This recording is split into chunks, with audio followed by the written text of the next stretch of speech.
Hello and welcome to the penultimate round of the ORC Historic Championship. For round 3, the competitors will be jumping behind the wheel of the F2 kick cars as they will see how fast they will be on the tight and twisty tarmac roads of Rally Croatia. Many things on the line, so let's have a look at how some of our competitors did.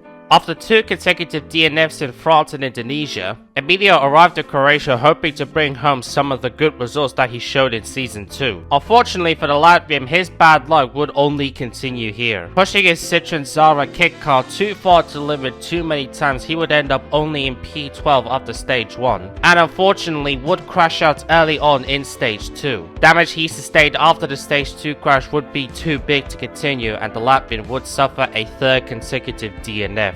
Piloting another iconic French F2 kick car in the Peugeot 306 Maxi, America's Spitfire would have slightly better fortunes. Despite being behind Emilio in the first stage, he would later very quickly find some good speed, finishing consistently in the top 8 at every single stage afterwards with a best effort of P4 in the penultimate stage, and he would end the rally with a very respectable P8 finish.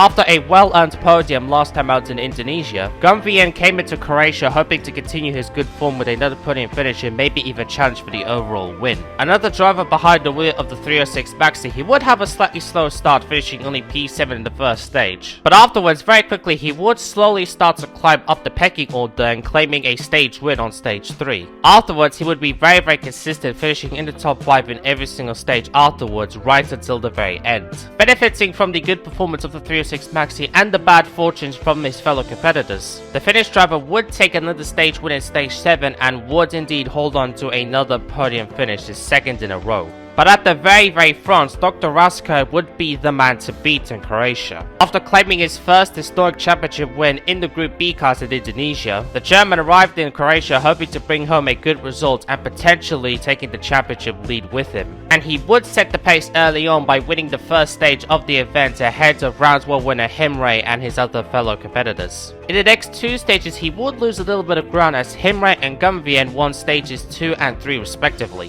Rasko would then increase his lead even more by winning Stage 4. Himre would take the win in Stage 5, but Rasko was only about 2 seconds behind, so he didn't lose that much ground, and then Rasko would win Stage 6, making it 3 stage wins for the German. Stage 7 was a little bit messy for his standards as he would be P3 and 15 seconds behind stage winner Gunvien. However, that would do very little damage to Rako's event, as piloting the legendary Citroen Zara kick car, Rako would win the final stage of the event, taking home a total of 4 stage wins and top honors in Rally Croatia. So it is Dr. Rako who would take home top honors in Rally Croatia, taking his 2nd consecutive win of the season, with Himre finishing in 2nd place and Gunvien holding on to P3. Behind them, Romania's Eddie would finish in P4, followed by Groxi, Statlev, Wildstream, Spitfire, Michel Mino, and Flat Out Billy rounding at the top 10, finishing over an hour behind the winner. Dr. Rako would take home 4 stage wins in Rally Croatia, claiming 50% of the stage wins in Croatia, with Himre and Gunvien taking 2 stage wins apiece. And it will be a 2-horse race for the ORC Historic Championship, as Dr. Rako and Himre are only separated by 6 points, and 3rd place Gunvien mathematically is no longer able to take home the championship. It's also going to be a very close fight for P3 as we head into the final round of the championship in Rally Latvia, piloting early 2000s WRC cars.